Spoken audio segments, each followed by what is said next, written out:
Oh no, this is going to be a disaster. Hello, we are recording. It is take 4, and we are going live in now an hour and 13 minutes. We're going live, so we have to be done by then. And you guys are going to... 13 to... minutes from this time tomorrow. Correct. Right, tomorrow, Tom? So, yeah, tomorrow and yesterday. It's take 4. Moonman, would you like to explain why it's take 4? Look, I'm over it. I'm over it. I do. Look, if you're asking, yes, I think it was petty and childish for you to tell me on Sunday that we were recording tomorrow and tell me on Monday that we were recording tomorrow, when in fact we're not recording on the tomorrow of either of those days. And I think, like I said, it's petty and childish to do that to me and make me wait around for 45 minutes just because I surpassed you in subs. It's Wednesday. You made it through the haze and we put all the other YouTubers through. Yeah. This motherfucker comes on. I'm waiting on Monday because he had said tomorrow, and I'm like, I'm waiting. I'm twiddling my thumbs, and I'm saying, "Hey, so we're recording, right?" And he's like, "Yep." And then I wait another 15 minutes, and I'm like, "But am I supposed to be somewhere?" He's like, "Yep. 6:30 tomorrow." And that was Monday. If you want to feel better, I'm the co-host, and I had a similar runaround where I last night made sure I wrapped up work early. I got in, I set up, I cut off my call with my girlfriend early, and I'm like, okay, Tom, I'm ready to roll. And he's like, oh yeah, that's tomorrow. It's a disaster. Really? The whole channel is a disaster. It's a miracle that we're still up and running. Ladies and gentlemen, Tom, the man who will be presenting a novel theory to us today. Oh my god. Anytime you see a video of ours appear in your subscription box, just know that a miracle has happened. That not only were we able to find the time to sit down and record, but we got out of it was usable. Yeah, we're like that one friend you have who every time you see them, you are convinced that their car is going to explode before the next time you see them, but they just keep showing up in the same car. Sometimes they have new duct tape. I am that friend. Just like this isn't even a metaphor. Guys. This is me. Oh my God. Well, just like you in life, Zach, there's a certain charm to that. I mean, look, if any, for the 5 or 6 people who are maybe tuning into this channel for the first time, because, I posted that I would be on there, stick it out. I'm as surprised as anyone that Zach and Tom's mutual affect grows on you, but it does. We've described it this way in the past, that it's sort of like it's like ASMR, but for being at somebody's nerdy board game night. Where you're in the next room. Oh my God. You're in the next room, and you're trying to fall asleep, but your friends are all up and wasted and arguing about Game of Thrones. Yeah, it's a hot couch scenario. No, that's different. That's on the OnlyFans. Okay. All right. There's a line I really like from Breaking Bad where they bug Badger's house. He is one of the friends of Jesse, and they say they only record him talking about something called Babylon 5 for 3 hours straight. I'm just saying, if they ever release the official audio of those two in character talking about Babylon 5 for 3 hours, I would be the first person to listen to the whole thing. I will listen to that podcast. Badger and Pete talk about Babylon 5 for 3 hours. That sounds interesting. I might. I'm sure there's a lot of people thinking wow, I would tune in to listen to you talk about that. And that's what I would have said before I listened to your, I think it was was it your 1,000 subscriber stream or something? And I was very stoked to belatedly celebrate that with you by listening to it. Then I couldn't get through it. And it wasn't because it was the worst audio quality I've ever heard on YouTube. It was because of all the absolutely ignorant shit you were saying about Star Trek Deep Space Nine.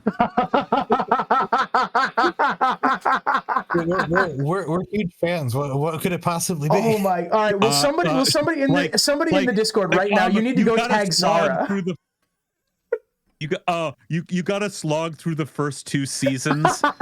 Get the fuck out of here. I'm sorry. I'm sorry. I don't mean to be offensive to Luoxana Troy. Hey, Luoxana's name is dropped in the third season. Put some respect on Majel Barrett's name, sir. Excuse me. I'm sorry. I love the episode Duet, which is season 1. That's a phenomenal episode. It's one of the best episodes. That's the second to last episode. It's one of the. It's that and the. Oh, and yes, exactly. Fucking someone. The other thing.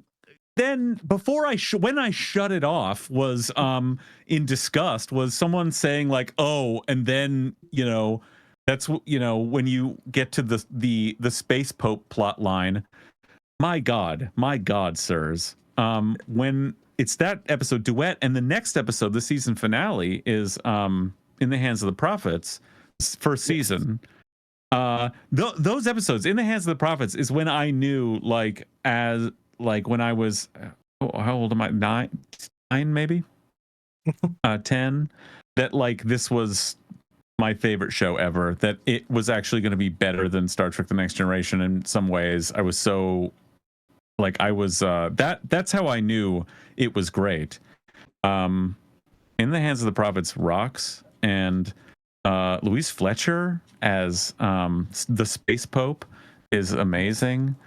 And in all seriousness, if you're just a casual Deep Space Nine fan who's maybe seen it once and thought it was kind of neat, I can see how as the show goes on and builds and adds to itself and sort of organically expands, it gets on a certain level more and more exciting, and as all these plot lines that are developed in those early seasons really start to happen, and there is something very big and cathartic about when they're fighting a massive galactic war. And but in fact the first 2 seasons are actually the best. Now Zach, I don't want to start a fight with a new guest, but I think he did just call us casual fans. I got And I'm sorry. This is the whole reason you agreed to come on the show, isn't it? To pick a Deep Space Nine fight. I knew it. I knew you had ulterior motives. I just gotta say, I did not learn how to meticulously do the affects that Gul Dukat does when he's saying "attention, Bajoran workers," to be called a casual Deep Space Nine fan. Yeah, excuse me. I did not get my absolutely fire Gowron facial impression from being a casual Star Trek fan. I'm pretty sure that's season 2, guys. So is season 2 attention Bajoran workers? I'm pretty sure it might be early in season 3, but I'm pretty sure it's season 2. I believe it is in that area because a friend of the show, Zara, is currently working her way through the show and is live tweeting me about it. I'm sorry, live skeeting me about it. Civil Defense is season 3, episode 7, and to be fair, I endorse. I think 3 and 4 are probably my favorites. I will fight you. 4, 5, and 6 are the best. We actually. They're all good. Fun fact: we Zach and I have actually had this argument very publicly, where we spent better than 3 hours ranking every episode of Star Trek: Deep Space Nine. Have you? Well, how many fans even have you the filler met? Episodes are great because that's the one where we get the Union Bar Association, which is one fantastic. of my fantastic. Bar Association rocks. All the seasons are good, even season 7. But it's a good take. How many? Let me ask you this: in your travels, at your conventions, and on your streams, how many Deep Space Nine fans have you run into who confidently claim seasons 1 and 2 as the best seasons of the show? I think Mira actually is a big 1 and 2 proponent, and I think 7. Interesting, because I want to speak. She can clarify in the comments if she wants to. I don't know what Ian's favorite seasons are. Ian is Random Internet Guy. actually, like, all of the people were like tight with all of our like homies. I wouldn't say all of them, but like the original like small band of us that like chatted a bunch and like sort of like were expanding our channels at the same time would just alternate between talking about A Song of Ice and Fire and talking about Deep Space Nine specifically, and it was a lot of fun. Yeah. The Venn diagram of our friends who are very into A Song of Ice and Fire and very into Star Trek Deep Space Nine is a very narrow oval. Wait, what if in addition to doing our April Fool's episode, we did a stream and we just pretended it was going to be a general Song of Ice and Fire stream, and it's like the three of us plus RIG and Mira, and we are just talking about Deep Space Nine the entire time. Well, I'm so into that. In the comments below, you can please just go down there, head right on down there, and say they stopped talking about Star Trek Deep Space Nine at 11 minutes. You can just go ahead and throw that in the comments right now, because I am going to move us on, because I have a theory for you guys today. Hell yeah. You insist. Zach, why don't you explain for the folks at home how the game works while I am getting your first clue up? Tom has a theory. Instead of telling us exactly what the theory is straight up, Tom is going to put pieces of evidence on the screen, and we're going to poke around and say things we know about the book series, A Song of Ice and Fire, and things around it related to it, or that it reminds us of, in hopes of finding hints towards what the theory might be. So essentially, we're going through the citations that Tom would use to craft the argument of his theory, and we're trying to build it ourselves. So Tom's going to start with a quote, usually from the books, or a fact about the books, or something of that sort. And then Moonman and I are going to talk back and forth, trying to figure out what direction we're supposed to be poking in, until we either figure out the theory or go so off the rails that Tom has to throw us back on. One of the two. Usually the first, but you've all definitely been here for some of the second. Okay. I'm gonna be honest, I missed most of that. I was still thinking about Deep Space Nine, but it's hard to not think about Deep Space Nine. It really is. It is. I spend it's like by Roman Empire. I spend like at least 2 hours a day thinking about Deep Space Nine. It was mine, for many years. But now that's Ice and Fire for me. That's fair. But I was thinking about a ton of Ice and Fire at work today. Actually, for whatever reason, I was like, I know what reason. I finished my reread of Storm like 2 days ago. Nice. All right. So I have a big block of text that I've just elected not to type out. The full quote is as follows. Open your eye, Jojen said. They are open, can't you see? 2 are open. Jojen pointed. 1, 2. Bran replies, I only have 2. You have 3. The crow gave you the 3rd, but you will not open it. With 2 eyes you see my face. With 3 you could see my heart. With 2 you can see that oak tree there. With 3 you could see the acorn that the oak grew from and the stump that it will one day become. With 2 you see no farther than your walls. With 3 you would gaze south to the summer sea and north beyond the wall. This is a theory that comes in part from the email from a wonderful individual called Emmy. Emmy, who has been reasonably active in the community, wonderful individual, submitted this theory, and I read it a couple weeks ago, and I have been mentally riffing on it for the better part of a month. It's really good, and I have some fun twists on it that I think you guys are going to enjoy. I hope that's not the one that got bumped to the top of my inbox on my phone today, and that the name, the theory's name, is in the title of the email, because otherwise they may have been mildly spoiled. From Emmy? Is it the most recent one we got, or? No, it shouldn't be. It's from January. Oh, okay, then we're super good. All right. For whatever reason, I start getting push notifications whenever I get an email. Oh no. So it's like, well, I hope Tom doesn't want me to read that one. All right. So go ahead.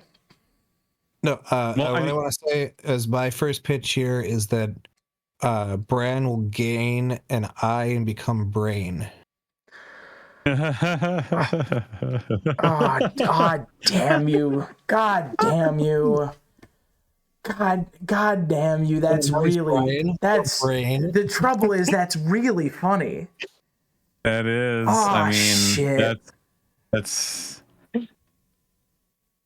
Oh, it's so, fuck you, dude. it's so good that I almost, it makes so much, it's so funny in such a specific and stupid way that I almost like that pricks up my radar as like I hear the author laughing there, you know. Now whether that's true, I don't know, but it my radar is up, you know what I mean? Like that's the kind of joke you'd have in the magazine Sensible Chuckle. Yeah, it is like, yeah, it is there, right? It is pretty good. Damn, that's But hey, that's like that's there ready for like a full series parody of Game of Thrones. That's ready for like a Blue Harvest style pile of bullshit, but for Game of Thrones. Yeah. Oh yeah, yes. God, a Family Guy adaptation of every single A Song of Ice and Fire novel would be I don't know if it'd be unwatchable because I would watch it. I just like I definitely couldn't watch them back to back. I'd be overwhelmed. All right, so this is your first clue. Your first clue is about Jojen and Bran discussing the opening of the third eye. And I always like to let you guys know at the beginning that this does have external clues. It has like a small handful from other literature and a small handful from real life, I suppose. But we'll get to that later. I guess the thing I could say here is it's a lot about like a different sense of vision and seeing where the acorn that made the tree is like this time traveling Bran for sure.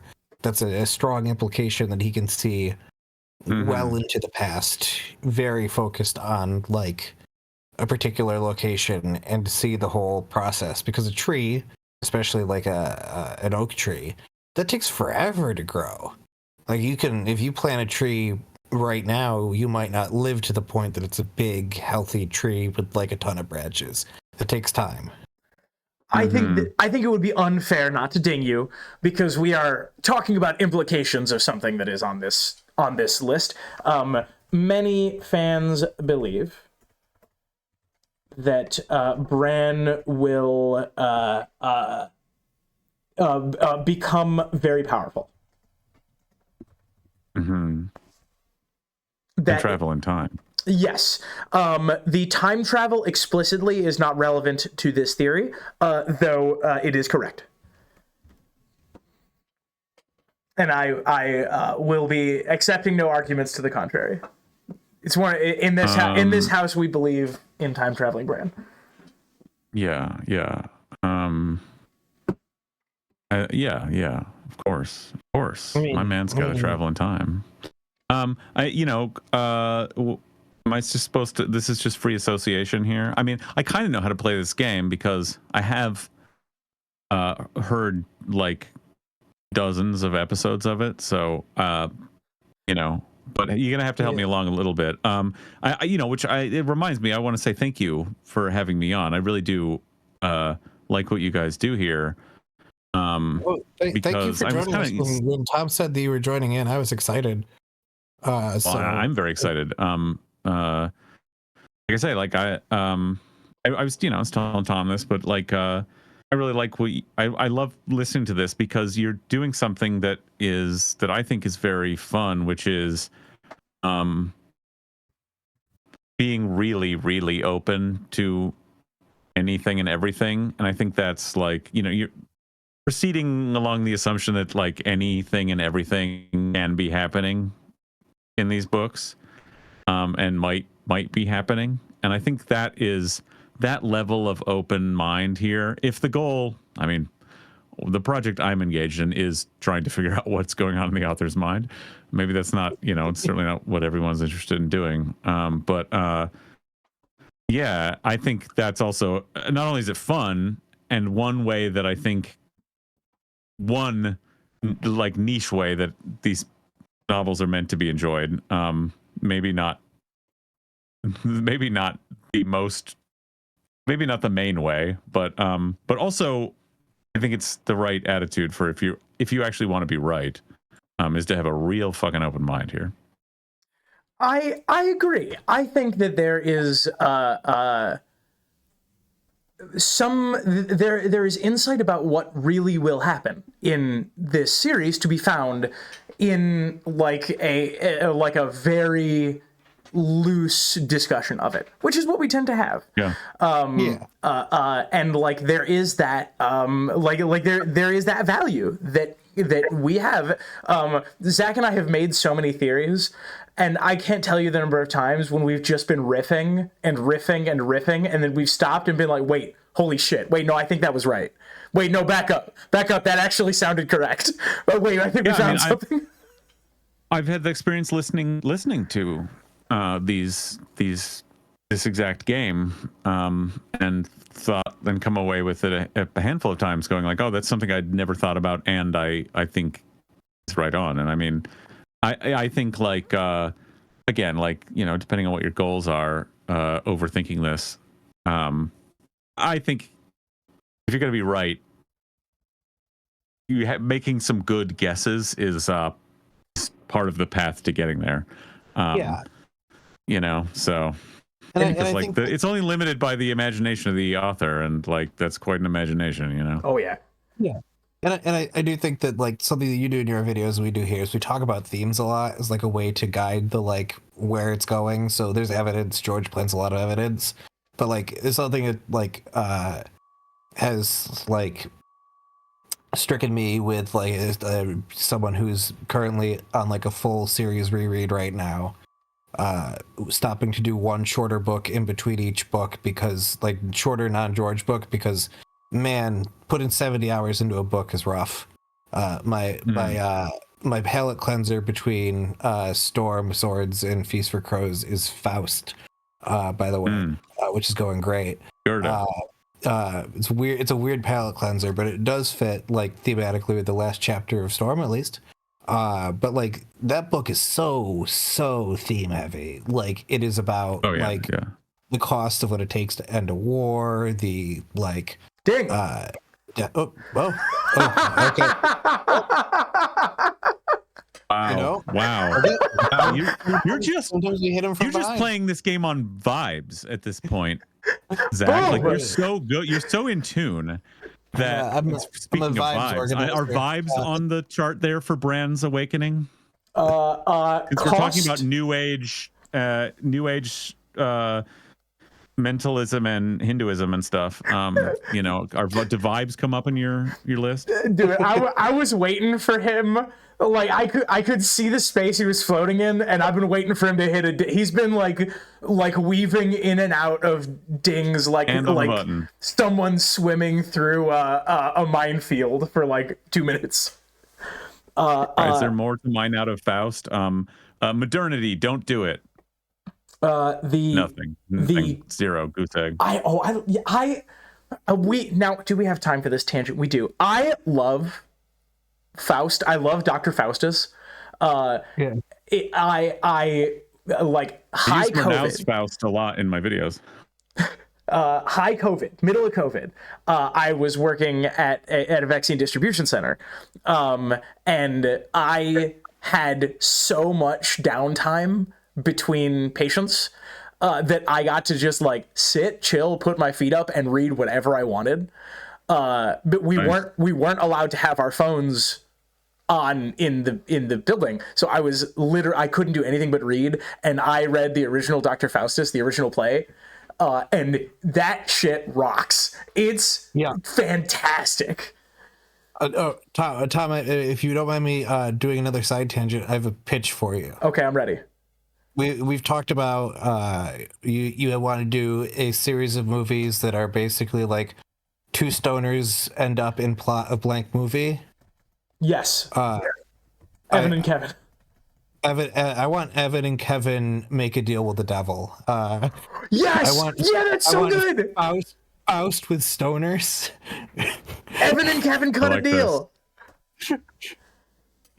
Faust with stoners is such a like. That's what I was listening to, and I really like it. But I'm like, the problem with Faust is that he like immediately, like, he's an incredibly smart, genius person, and immediately the second he makes a deal, he starts like easily being duped by the devil. And I'm like, this would be way funnier if he was really outrageously high the whole time. Yes. Story.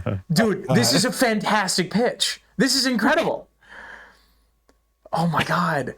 So we have right now, Moonman, just to clue you in, we have pitches and partial scripts written for Evan and Kevin watch a movie, where two stoners, Evan and Kevin, are in a horror movie, like a traditional slasher, but they never notice. The slasher movie is happening around them as they watch a slasher movie and they're really high. They're trying to watch a horror movie, and like the survivors get into their house and barricade the door, and they just think they invited friends over and forgot. That's funny. We have Evan and Kevin go for a hike, where we do like a Blair Witch thing, where they're out with the camera crew, and the camera crew is getting accosted by monsters. But Evan and Kevin don't notice. They just think that there's like they just did some mushrooms at the beginning of the trip, and they just think it's kind of weird. And now we have Evan and Kevin cut a deal where, okay, Zach, like pitch for me. What are Evan and Kevin looking for when they sell their soul? What do they sell their souls for? I'm gonna go with, they go for the original like Faust thing of infinite knowledge, but instead of being tempted immediately by all these like worldly pleasures, they literally just ask him doing like all these like stupid questions and conspiratorial nonsense and like who would win in a fight sort of things to get the definitive answer. God. Okay, so if Goku and Superman fought, who would win? Holy shit, Zach, that's really funny. And the devil's like, don't you want to, like, there's so many sins you could be committing right now. Do you want to like take some high risk things? Like, no. So like, I actually think Goku would win. and like Mephistopheles runs the numbers, and he's like, I ran the numbers, I analyzed every single piece of information about both of these media, and Superman would win. And Evan goes, Yes, exactly that. I don't think so. Moonman, I don't want to cut you out of this bit. I will give you the keys. You can take us back to A Song of Ice and Fire if you want, or you can give me another question that two stoners would ask a demon with infinite knowledge that they have contracted. Oh gosh, that may be outside my area of expertise. No, I have a follow-up question. What game do they play to get out of the deal? Because that's go ahead. My pitch for the ending is they keep doing different games with the devil that either like end inconclusively or like end up in some like weird like fail state where neither of them, like, they draw at chess. Twister. Like they do Twister's really funny. Twister with the devil's fantastic. My idea is they try and settle it, like there's a montage of them trying to settle it. And then eventually, flustered with all this, the devil asks if they can pass him a blunt. He gets high and he forgets that they made a deal with him. Yeah, he's like, he's my friend. Like, fucking. I think actually he might roll up the contract and smoke it. Yeah, and we revisit him in future movies where he still has their souls, but has like functionally let them go because he just hangs out with them now. He's become like a weed zombie. Yeah. He lost the. Yeah, he can't find the contract. Because he smoked the contract. We learned at the end of the movie that he smokes the contract. Wrap up. They use it as a blunt wrapper. Yeah. He literally rolls. He uses it to roll up his weed. He's like, "Fuck! I didn't have any rolling paper." Oh my god! Yeah, dude. Yeah. Oh my God, and like one of the last scenes of the movie is the actual literal Grim Reaper smoking a giant blunt made of 8.5 by 14 legal paper. Holy shit! I have a lot of that. That parchment is harsh. Yeah. Oh yeah. But Evan and Kevin are, they're egging him on. They're like, come on, bro, you can do it. Come on, you got this. Well, they smoke it down to the end. Yeah. And like, man, the supernatural jokes, like the Sam and Dean and Cass jokes that we can fit into this. That's the thing. Like, you can make so many pop culture references because everything is referenced Faust. You can also make Bill and Ted jokes. Oh hell yeah! Because Bill and Ted's Bogus Journey is basically, I don't want to say it's very similar, but it is two dude bros go to hell. Yeah, the elevator pitch for these movies is the same sentence. Yeah. This is an explicitly their high version of the second Bill. All right, everybody. Go down into the comments and say they stopped talking about a stoner comedy at 31 minutes. You gotta tell people. I gotta bring us back. All right, I have to bring us back, teens. Yeah, Zach, you did get a ding. You did. We're gonna have to reschedule, Moonman. We're gonna have to bring you back on for another recording where we can do one of our 2-hour completely unhinged stream of consciousness piles of nonsense.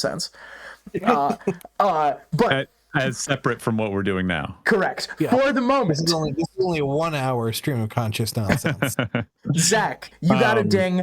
The cost of obtaining power is a theme in A Song of Ice and Fire, which we did touch on 2 hours ago. I was going to say... One movie pitch ago. Yeah, I was going to say, Tom... you're kind of like blown out and a lot louder than Zach, but oh shoot, I forget that's your style for the channel. Sorry. Oh no. Well, hopefully that's just part of your aesthetic, maybe right? The recording is actually he might have quieted himself down for the recording. Yeah, because okay. Yeah, you already.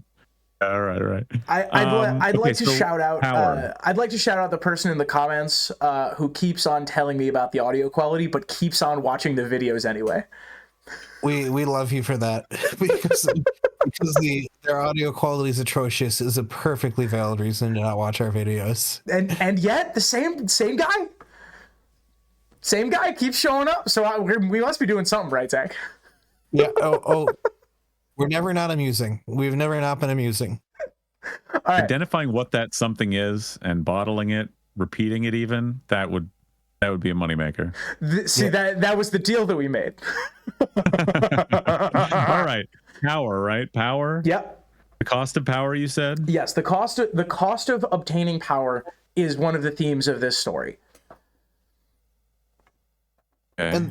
And I think that like people are harmed physically, mentally. A lot of characters. I was reading, somebody did a very good, it was a while ago for the show, like an analysis of which characters might have like PTSD, and it's half of them. Yeah, I'm gonna hit you with a ding. Yeah. I'm gonna hit you with a ding there, Zach, for sure. Damn.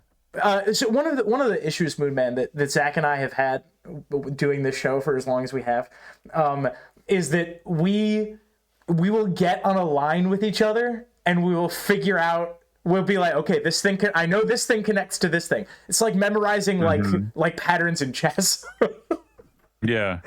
All right. Well, let me start spitballing then. Yeah, go ahead.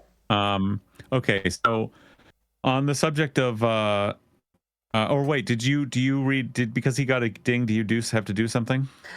Yes. The ding was. We've talked about this on the channel in the past. Trauma and magical ability seem to go there. Yep, seem to go hand in hand much of the time. So, Moonman, why don't you expand on that? Well, okay. I mean, if we're talking about Bran, obviously, like the cost of him gaining his third eye, expanding his mind, becoming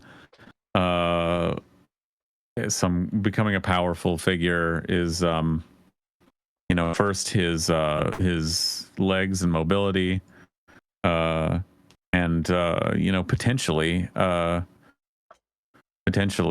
if he what he's looking down the barrel of is gaining the kind of power that he's seeing Bloodraven have by being rooted in by a tree. It's a cost. Ding. Bloodraven cannot move and has only one eye. And I think these are excellent points, and these are extremely relevant. That the cost that Bran has already paid, as it were, is extraordinary.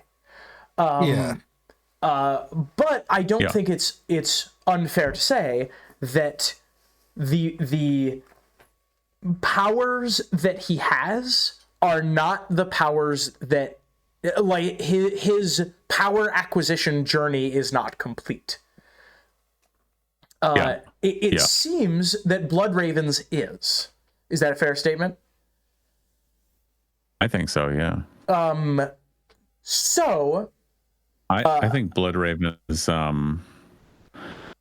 Bloodraven is probably my prejudice would put it comfortable is that Bloodraven's probably only sort of minimally powerful and is mostly just a tool.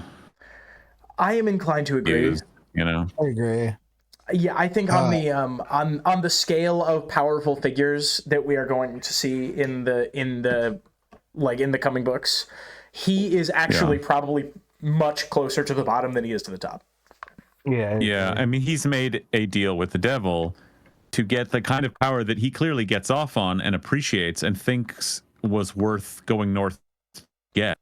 Even though he may, be aware and lament sort of losses. He likes seeing all, even in his earlier life.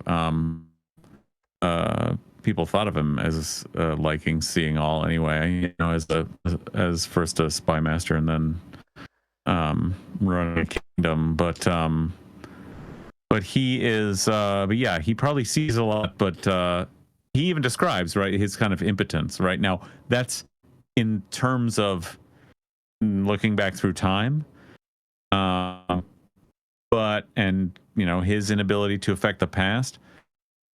I think that may sort of a more expansive scenario where he is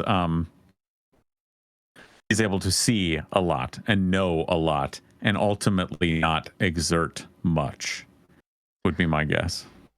With like that being the end of Bloodraven's story. Yeah, or just the present of his story, and then and then probably coming to an end soon. I agree. There's a lot of people in the fandom, and Zach, I want to pass this to you. There's a lot of people in the fandom who seem to who really think that Bloodraven is this like master strategist who is like a lot of people are really fond of like body swapping theories with Bloodraven and things like that. I think his story is probably coming to an end. What do you think? We did a friend of the channel, Taco, come on with the incredible theory that Bloodraven is the fog during the duel at the end of the first Dunk and Egg novella, which I adore. But it's a great episode. Ding. I can't keep doing this. No, I'm just kidding. I'm not dinging Bloodraven's crowd. Go ahead. God. Hey, I agree. Bloodraven, I never saw him through the lens of Faust, but that makes so much more sense now that like we've put it all together in that episode. It's like Bloodraven always, like, the proximity to power came at a cost, and it came through political power when he became the most loathed man in all the land because people thought that he was secretly controlling the king, who is bookish. And then it came in getting exiled and sent to the wall so he could, kill one more Blackfire, like take out one last threat to the Targaryen dynasty, and then it became when he becomes a tree, trying to, you know, gain more knowledge and power to be able to see all. He has slowly chipped away at like everything that he had, because he could have lived a good cushy life as a great bastard of the Targaryen dynasty who performed great heroics during the first Blackfire Rebellion. He could have been like somebody who just sat at court and had a good time. I forget the name of the guy who's from the Summer Islands who just hangs around court in King's Landing. I love that character. I'm forgetting his name.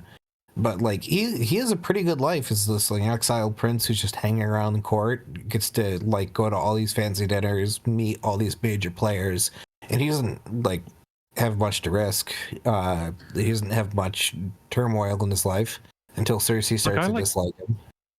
But like Bloodraven gave up a life of like, you know, fantastic meals and like great company in King's Landing to be a corpse attached to a tree in a frozen cave, and he was driven by something very powerful to get there.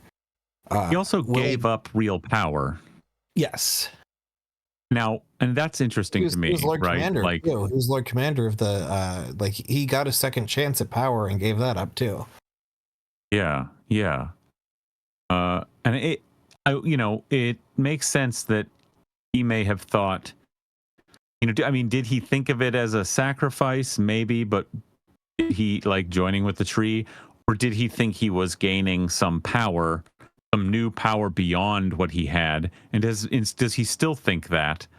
And is that the less literal nature of making a deal with the devil than in Faust? You know, where like talk to him and there's a contract and you realize you've been fucked.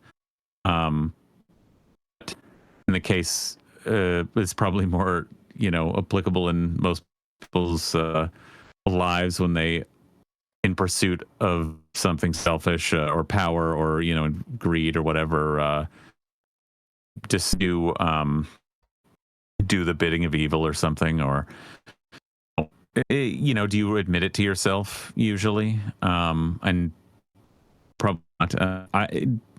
That's how Bloodraven strikes me, is a guy who has made this deal with the devil for power, maybe for some specific ends, but has actually gave up a lot for that and hasn't actually gotten as much as he thinks, you know? I love this conversation because all of this is relevant. 100% of this is relevant. The power that Bloodraven has obtained and what he paid to get it is relevant.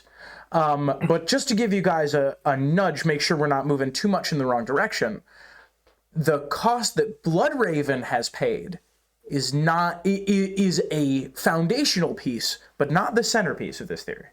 Yeah, no, this is poking me in that Bran will become a shell of himself sort of thing. That Bran is going to lose, not just like in the show, Bran says, "I don't feel anymore," which feels like a great reduction of what's supposed to happen to him, because it was difficult for them to show on screen while also speed running to the end so they could make Star Wars. Yeah, ding. Yep. Yep. We get show dings here. You get a show ding now and again. In Game of Thrones, Bran becomes a robot with a 1,000-yard stare.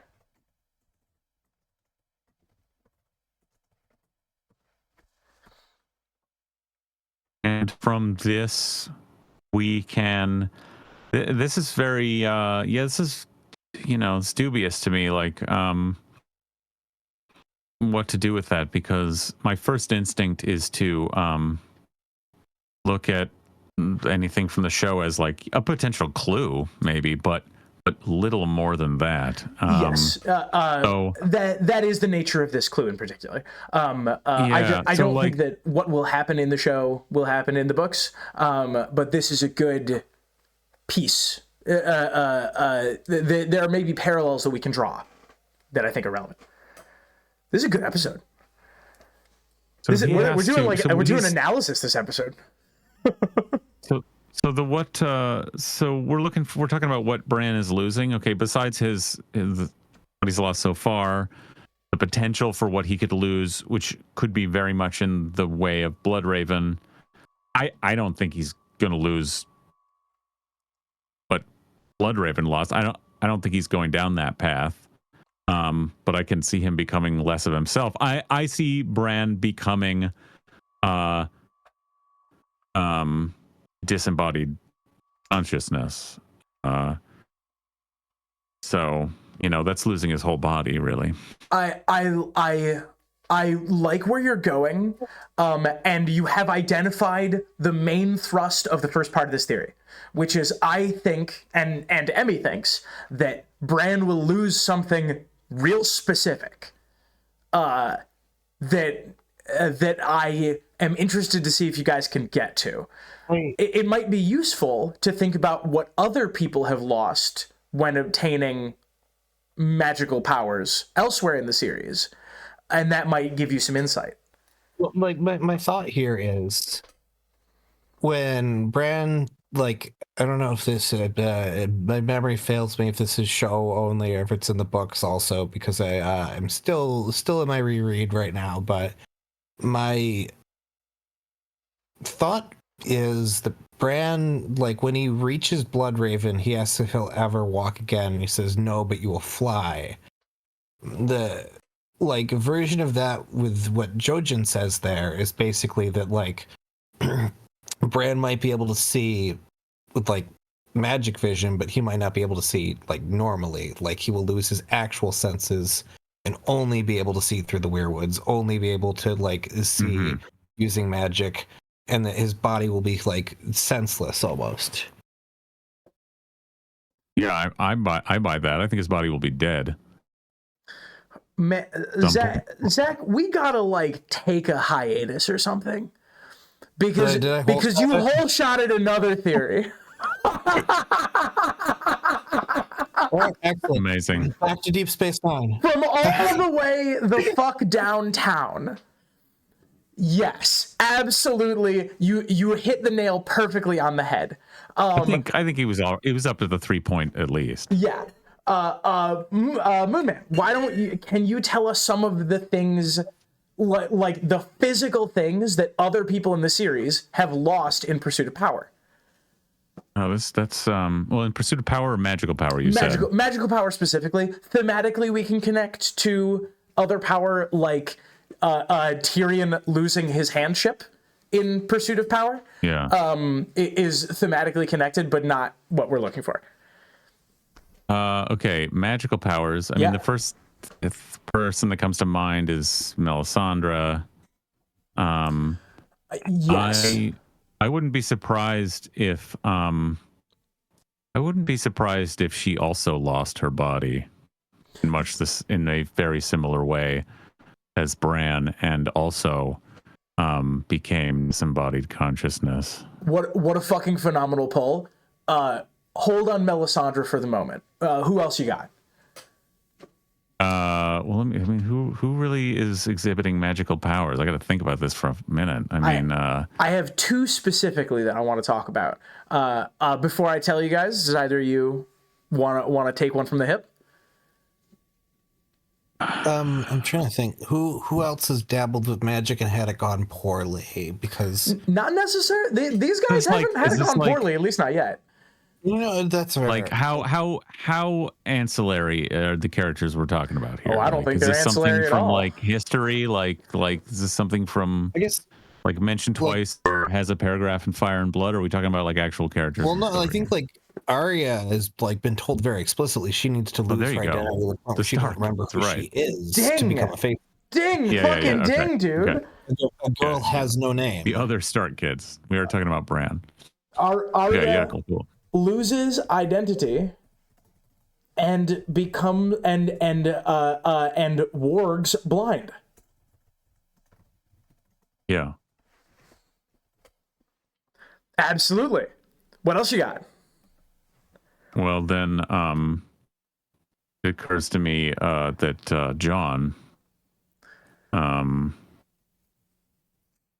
has Yep. also lost some stuff. Trying to think like what in particular John loses that helps him gain his own magical powers. I got one for John. You want it? Well, I mean, depending on any magical powers he gains in any future of the story, his probably will have something to do with that. But if we're talking about him gaining his warging abilities and maybe his openness to communicate telepathically, even with a disembodied time traveling Bran.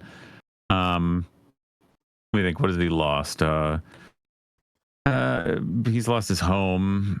Yeah, but like more direct physically, what has happened to him? He's burned his hand. He's had his face scratched. Absolutely. Ding. John has sustained serious injury to his hand and his eye while becoming a better work. For sure. 100%. I have more.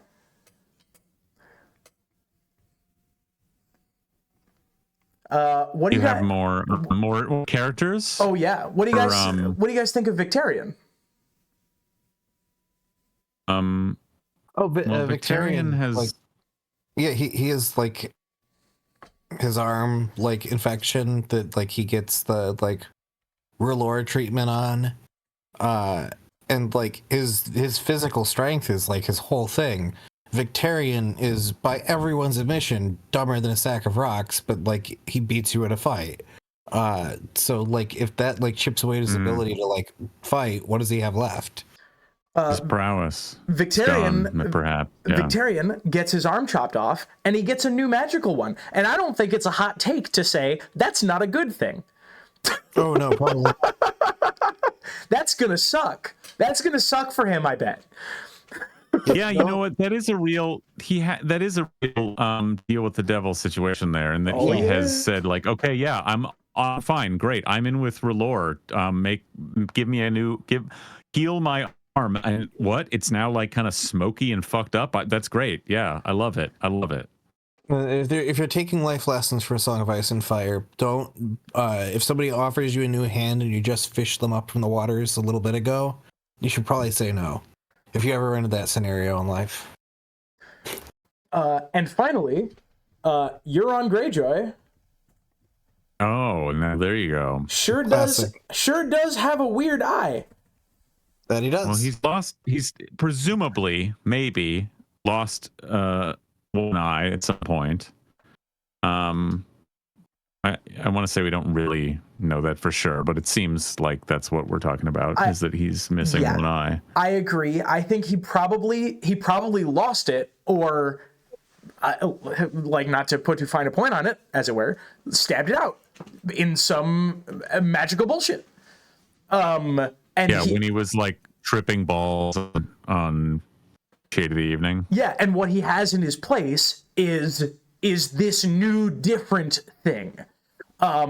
He and all of these individuals lost something and gained magical acumen, either directly or indirectly, but closely related. Bloodraven lost his eye. And it seems in the flow, and we'll learn more about this in the Dunk and Egg stuff, it seems in the flow of things that is when he started fucking around with magic stuff, right around the time when he lost his eye. Bloodraven, Euron Greyjoy seems to have done something similar. Arya went blind, and that made her working better. John's hand got roasted to high hell, and that seems to have made his working better. And Victarion has a new fucking arm. I think that Bran is not done losing stuff. Right. And Bloodraven's like thing about him was he has 1,000 eyes in one. And like, I guess in this case, if Bran loses vision, he'd have 1,000 eyes and none. He would have no eyes in his skull, but 1,000 everywhere else. And this is the main black. Oh, go ahead. Oh, please. I mean, yes, don't do you make have me look it implications? up. Please. Don't make me look it up. But the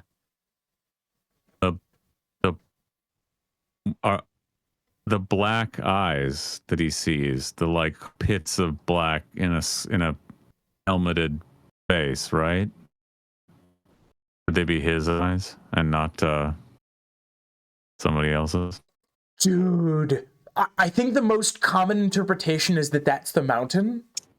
That's Gregor, yeah. But fucking holy shit, is that a good pull? But for reference, I've never liked that at all. I don't. Every time I've heard that, I'm like, this don't seem connected to me at all. I mean, except that's not true. I'm exaggerating. I think I can see that being like so much a deliberate resonance that is effectively a deliberate misdirection. You know, that like. I think lots of things you can deliberately see many ways, but that one has always struck me on vibes as misdirection. It's just too boring for Bran's visions. Like, who gives a shit? Holy shit, dude! Gregor Clegane being like a walking corpse. Like, what does that have to do with Bran? Nothing. I don't buy it. I can actually. I think he's seeing himself. Yeah. I can bounce off of this because didn't he say he always wanted to be a Kingsguard knight? Yeah, he wants to be a knight, right? Yeah. That's even in the show when he meets Robert, he tells him to flex and says you'll be a warrior, you'll be a knight or something like that. Yeah, that was always. Mm-hmm. That's what he thinks about. That's what he laments most about losing the use of his legs. Is like the future he's imagined, which is growing up to be a knight. He doesn't get to ride a horse; he gets to ride Hodor. He laments about. And so it's that and that to me, like that vision, the vibe I got off it, that he's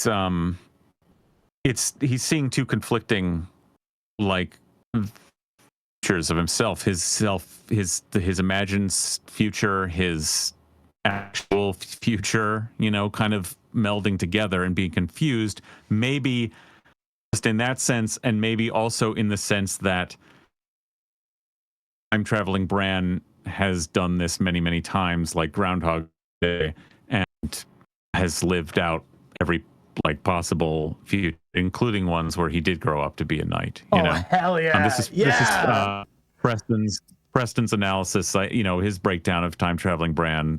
One of the strongest analyses of anything in these novels. The time traveling Bran series, and I think there's still more farther to take it. Certainly, but like his foundational breakdown of that is extremely strong. And what I take away from it is I'm totally in on Bran having lived this many times and basically doing Groundhog's Day over and over, where his disembodied consciousness travels back in time, but probably not before melding with its antecedent selves over and over again. So he has died many times. He's lost his whole body and become a disembodied consciousness. Then I see Bran. The climax of the cave coming at some point when the Omni Bran, the compiled consciousnesses of all the Brans, coming and saying hi to our little Bran, and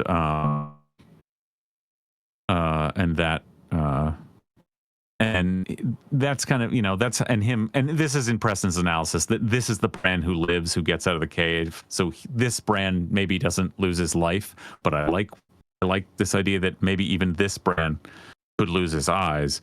And that's how you get robot Bran, is not because he's just been looking throughout time, because he contains, our little Bran contains like 300 or 1,000 Brans, some of which were like 54 when they died. And they've all lived like a long time, most of it as disembodied consciousness. Yeah, and couldn't you see this as like a poor interpretation of a Bran who is just holding on to the tree roots and looking through the people in the room with him, like Maester Aemon. Yeah. Well, this is what I would take it, and where it's even more similar to the show in a way is like, I don't think he has to be holding on to the tree roots. I think he can leave, but once he becomes a vessel for the time traveling omni Bran consciousness that's been like working and communicating with him and Jon throughout his entire lifetime and things, finally at the moment of leaving the cave joins with him, and that's got to be and now inhabits his brain. Like the original Bran, the kid Bran, the character Bran we know still there somewhere, and it's his body, but like it's all these other Brans that live now their second and maybe final life. I mean, their 100th life in the manner of a changer, second life in the body of young Bran, and they get out of the cave, and Omni Bran lives, but that's not going to be the same Bran. That's going to be a very, very weird 10-year-old Bran. I think this is excellent analysis, but I have a rug pull. Oh, okay. No. You got It's got to be a 12-minute rug pull. In the next 10 minutes, I have a rug pull. No. And this is where like Emmy's and mine were like melding together, and from here is where I shot off into the sun. First off, we haven't established the one literature connection. Like from the hip, do you guys know?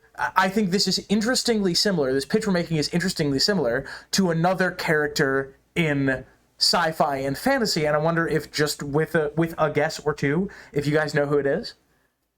Edzia Dax. A fine guess. Not what I'm looking for. Bill Murray in Groundhog's Day. Yes, but also not what I'm looking for. Zach, how about you? I'm probably forgetting a Star Wars character who goes blind but can still see things with the Force. You are in the you have identified the correct character, wrong property. Moonman, I'm bouncing back to you. Although blind but can see, that's such a classic trope. Mm-hmm. Like I mean, I'm drawing a blank though. You're gonna have to help me out. Like there's Toph from Avatar: The Last Airbender who is blind, but through earthbending she can see. Yes, I think that George R.R. Martin between a lot of Avatar between the 90s and 2011, he was heavily influenced by Avatar: The Last Airbender. Yeah. No, I'm looking for Paul Atreides from Dune. Oh, yeah. Okay. Yeah, in the second and third Dune books, he goes blind. I've never read those. I strongly recommend you read a synopsis. I'll read I might get around to the book. I've read the first. I've read Dune. I haven't read any of the sequels. I might get around to it someday. The abstract of those books is awesome. Those books are really fun to read the Wikipedia articles of. We have 9 minutes. I can't talk about how in the first 4 Dune books, nothing fun happens until the 4th Dune book. I can't talk about this. Then the 4th Dune book is a mental war between a worm and a skeleton. This is correct. The most interesting things that happen in the first 4 Dune books are a giant worm sits on a zombie. This is not a bit. That's not a joke. It's not even an exaggeration. Those books are fucking insane. But in the second and third, Paul goes blind. Minor, extremely minor spoilers. Paul is well, actually, I guess moderate spoilers for the worst Dune book. And he becomes a messiah figure where he becomes this blind figure who is able to access the magical nature of the universe. I forget what they call it. In part because he has lost his sight. And I think that's a very interesting parallel. Another interesting parallel, and this is where I'm sort of shooting off on my own, is to mythology. Does this one? Hang on. There are parallels that are often drawn in mythology to this and to this. Not mythology. What am I? Bloodraven has only one, cannot move, only has one eye. So the Cyclops. And this too. Seriously.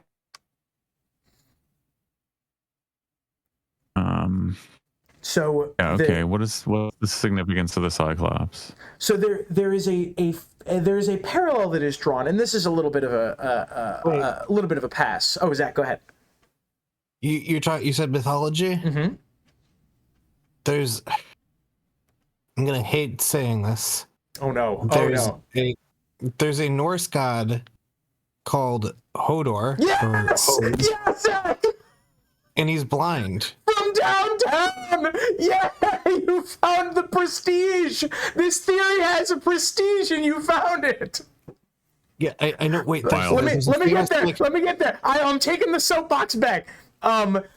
In Norse mythology, Odin sacrifices his eye. Mm-hmm. And we'll say, to keep you two from being mad, we'll say dies beneath the world tree to attain enlightenment. This may sound similar to to people who like series that I like. So I wonder then if you're saying that like I like the idea of little 10-year-old Bran carrying around the consciousness of Bran, all the Brans, mm-hmm. but and I could see him having his eyes gouged out, but I guess little 10-year-old Bran could join with the Bran, and then little 10-year-old Bran's body could die, and they could inhabit Hodor, who could also have his eyes gouged out, and they could go around as Hodor. Bran could be could Hodor, his own person, his own consciousness, cowering in fear of Bran for the rest of its life, while it walked around as a vessel for Bran. Isn't that fucked up? Isn't that what you just said? Fucked up, yeah. And so fucking George Martin. Isn't that exactly the kind of fucked up bullshit he would write? It could also be both too. I mean, I don't like the idea, like, if you're gonna do it, go all the way and just have like Bran die and he's just Hodor. He's just walking around as Hodor. But I mean, it also seems likely that even in the scenario where Bran's body lives, that the Bran also takes and uses Hodor's body, and they wouldn't really need eyes probably if this consciousness has all this other shit going on. Maybe it doesn't even need physical eyes to really see where it's going and walk around. And doesn't that cut a hell of an image? I'm sorry, Zach. Go ahead. No, like the most George R. R. Martin-y ending from all of his Thousand World stuff would be Bran has no physical body anymore. He slowly fades away, but he is still alive in the Weirwoods through the end of time and throughout the universe. He transcends into something beyond what we're capable of comprehending as humans, and that all fits in with him slowly losing his senses and all that.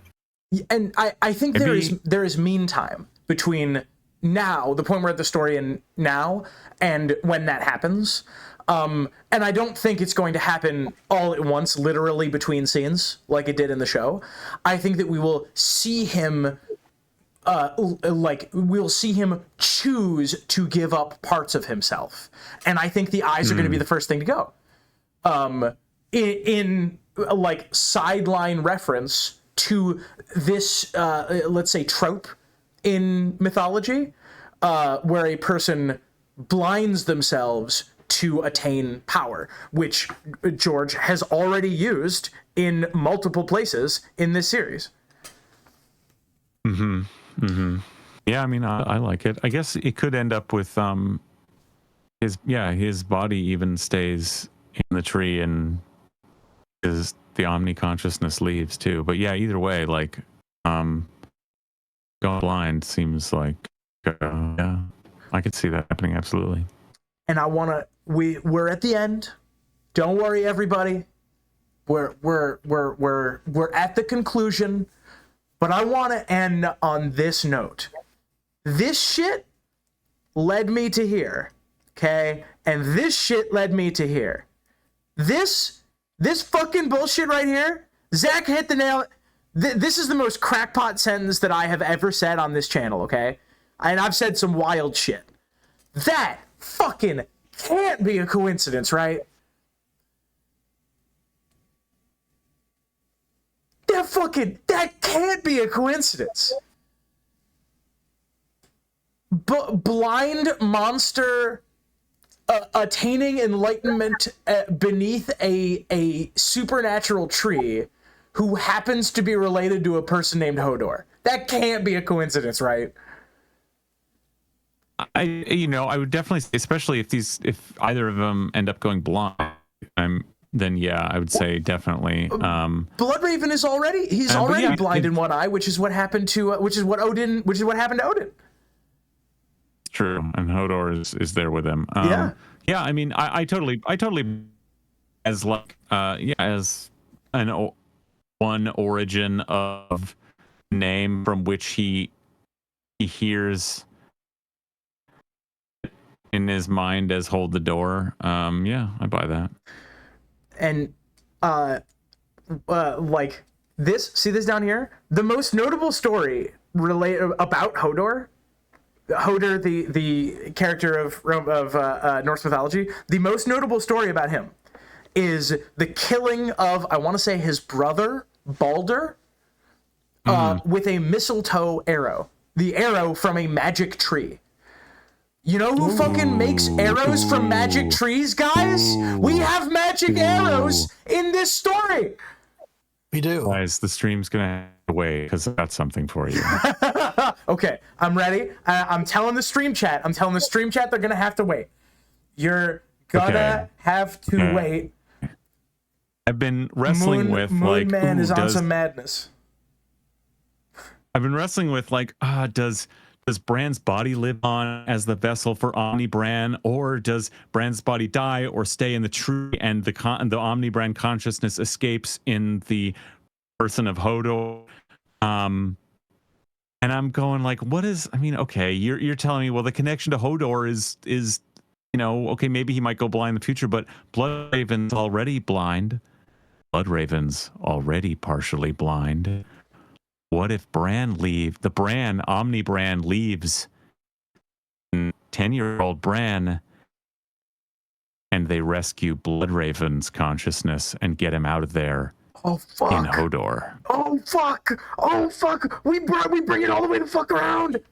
Because it is a rescue, okay? And I didn't think this was going to come up, but like they are going to be running out. They are going to be running out of there from their lives, and not from the whites or the others coming in, from the singers, the perfidious little singers, and their